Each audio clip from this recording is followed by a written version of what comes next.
remark on Monday that sometimes the sheer talent of a player screams so loudly you kind of can't ignore him when he's sitting there. Is that kind of the case? Yeah, I mean, and also, we're looking to add more playmakers to the offense, and they come in all shapes and sizes and all different positions. And, we love Michael Mayer. I love Michael Mayer, and he's a really good player. He's going to take another big jump this year. But to get a chance to add just another dimension to the offense, whether it's a tight end, a hybrid receiver, whatever it is, we need more playmakers on that side of the ball. So I think he's going to really help us there. And, like he's a high-level player in college, true junior. He's 21 years old, so he's very young, still developing. But he's got some natural football skills combined with some high-level athletic ability and speed. So really happy to have him.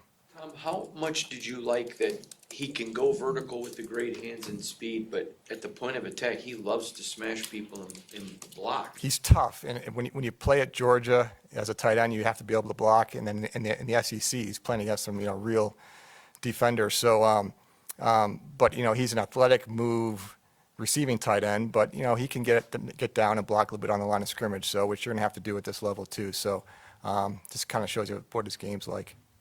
How surprised were you that he was sliding down the draft board, and is that part of your prep, your scenarios you've gone through? Yeah, I went through a lot of prep and scenarios, and just the way it worked out, we kind of figured there could be a lot of quarterbacks going early too, just by looking at the knees and who was there, and figure somebody may come down that maybe usually wouldn't. Didn't know who it would be, but the fact that it was somebody that could really make some plays on the offensive side of the ball was helpful. How hard did you try to move up to get a quarterback? Not particularly hard. Not particularly hard. We looked into it. Like I said in the pre-draft press conference, we kind of had a plan to maybe move up if the opportunity was there. It wasn't there, and kept moving. Were you surprised how many quarterbacks got taken? In one when you look at it, with the teams and where their needs were, not totally surprised. Yeah. Tom, for you, there's still a bunch of very high-quality players on that board that a lot of people have high grades on. So for you, does it make going in, knowing how you set your draft board up, do you sleep good tonight, or do you go back up? Do you have a lot of work to do? How do you handle this? You kind of see what's left and available, and then you just kind of start working through it. But we still got to come up with some sort of plan for the second round. And, we kind of have it on the board already, but I want to get together tomorrow with AP and Champ and JoJo and Brandon. You're going to really kind of discuss what our plan of attack will be. But you're right. There's always, when you come out of the first round, you see some players you thought would go in the first that didn't. Which is why tomorrow there may be a run to try and people trade up to get, a couple of those guys. But we'll kind of get a plan together and kind of go from there. Rocket said that he was shocked that the Raiders made him pick. How much contact did you guys have with him in the draft process? The normal amount of contact. That's kind of the way we don't really like to put up billboards of who we're going to be, possibly interested in. But we did a lot of work on Brock. Our scouts have seen him for. Obviously as freshmen you're not eligible, but he jumped out as a freshman right away. A good amount of work through the fall, through the pre-draft process, all the way through, just like everybody else. You do all the work on all these guys because you never know who you're going to be taking in reality. Now we do cut our board down pretty significantly, so we do a lot of work probably on a smaller group of players. But you have to be prepared for every scenario. So and that worked out. I know you said you guys love Michael Mayer, and he's still a part of the plans. Is there any concern about his injury? No concerns at all with that. Yeah. Brock mentioned he was shocked. Were you shocked that he was there at 13? No, not shocked. I mean, you kind of look at where the top 15 picks are, and someone may be coming down. So the draft's unpredictable. It just is. So we do this for a living, and we can't really 100% dictate who's going to be there. But you have plans together. I know as a player, they're trying to figure out where they're going to go, where they're going to spend the next 4 or 5, hopefully 10 years of their lives, what city they're going to go to, and typically our scouts do such a great job in the fall process, and then in the winter during the All-Star season, and then even in the spring. We never feel like we have to all of a sudden last second do all this extra work on a guy. Like our guys do a great amount of work leading up to it, so we're very prepared. You told us a story about the Keenan Allen draft and kind of how that played out, and kind of drove home that point about taking the best player available. much everybody says that going into the draft. What does it take to actually sort of stick to that philosophy when you're on the clock and have to make a decision? Every situation is a little bit different, but, you try and stick to that when you can. Sometimes it's like, it's harder than you think sometimes, because, you're adding to the football team, and we know where we are today, but we are looking for today and in the future. But with a player like Brock, just where the scouting staff, where they had him, what they thought about him, what the coaching staff thought, he was really pretty a consensus guy. Makes it a little bit easier, fully knowing that, we have Michael Mayer, who's an excellent tight end, but, there's no rule in the NFL that you can only play one. We can play two tight ends, we can move people around. At Notre Dame, Michael was split out sometimes as a receiver. Brock has been split out as a receiver. Brock has even played some running backs, some end arounds. And then our receivers can go inside and outside, so be a nice little group to work with. Both of them played, both at Georgia and Notre Dame, with multiple tight end sets, sometimes 13 personnel at both schools. Does that help a little bit, knowing that they know how to kind of find their way? I think so. There's different ways to attack people week to week, and the more options we have available in the tight end room and the receiver room, the better. Earlier this week, you talked about how not only were you trying to draft a player, on the field, but someone to represent Las Vegas. Just from the work that you've done and your scouts have done, what do you think about Brock Bowers, his demeanor, and just his character so far? Yeah, it's excellent. I think when he gets here tomorrow, when you guys talk to him, you get a really good feel. If you haven't spent any time with him, or if you guys didn't talk to him at the combine, he's a pretty special kid. So I think he's going to fit in great in Las Vegas. You mentioned that he's special. I mean, obviously we've seen what his body of work.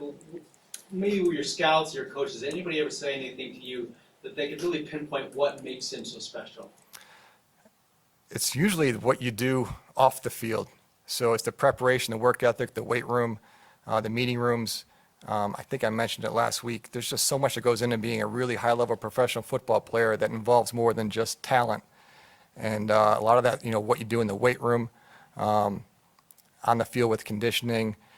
This is a tough league, and it's really talented. And no matter how talented you are, you got to find what that other edge is to get over the top. And certainly with guys like that, we're looking for that. Like in every round, you're looking for that. But as you talk to them, I think you'll get a feel for it. And I'm sure you guys will reach out to Georgia and whoever else, and I think you're going to hear the same thing about his work ethic, his character, and his his football intelligence. I'm sure at your previous stop, you'd probably done a little bit of work, at least for this upcoming draft. When you got hired here, how did that process play out when it came to, if you had any discrepancies between your big board versus the staff and what they did here? Like, how did you kind of blend those things together? Yeah, it was kind of cool, because I kind of had, I already had my thoughts, and I also had, a lot of what the last team I was with, at least up until mid-December, kind of what those guys thought. And then I got here and I got another perspective from another group of scouts. So I thought it was really cool to kind of blend that all together. It's all very subjective. There's no official listing by position or even overall. So it's more art than science, but it's kind of fun putting the whole process together, using two sets of information essentially. Besides Bowers, you had a choice of any defensive player in the country. Were you surprised by that? And that kind of give you any pause as far as going with Bowers? As opposed to? Oh, the best defensive player. Oh, yeah, I can't really remember a draft that's played out like that. Have they said that at all? I mean, I can't remember that many offensive players going at one time.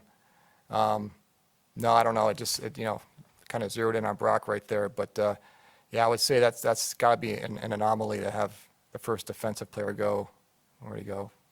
14, 15, around there? What was it? 15, yeah.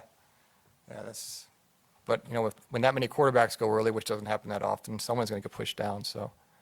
You've done a lot of these, but this was your first as a Raider. Now that it's over to the first round, can you just tell us, how did you enjoy it? Were you able to enjoy it? Were you nervous? How did you feel? The best part was George Atkinson was sitting right across from me, and he was telling some great stories when he came out of college and about the process, the draft process when he went through it. That was probably the best part of today.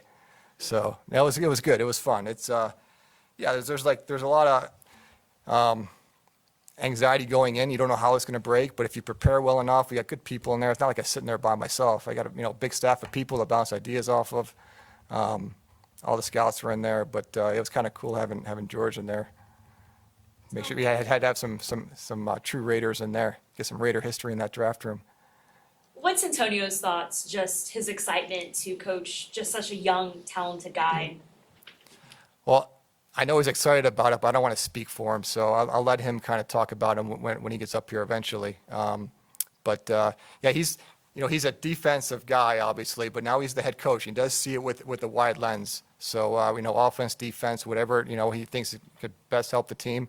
But yeah, he was 100% on board with the pick. But I'll let him explain it in his own way when he gets up here. Is that right? Now, who made the call to Brock and how did that go?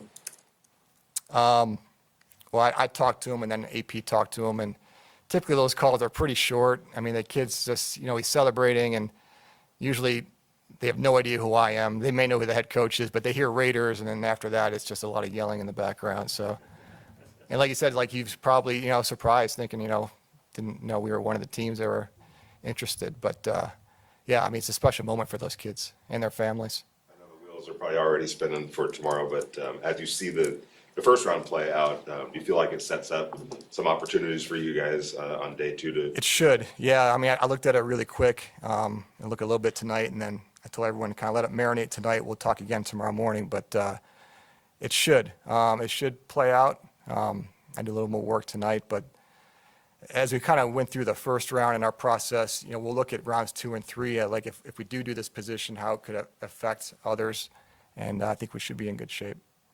Were there any discussions about moving back into the first round, late in the first round? Yes, but nothing that really, nothing that we ran with, obviously. You guys good? Okay. All right. Thank you. Thanks for coming, appreciate it. Yeah.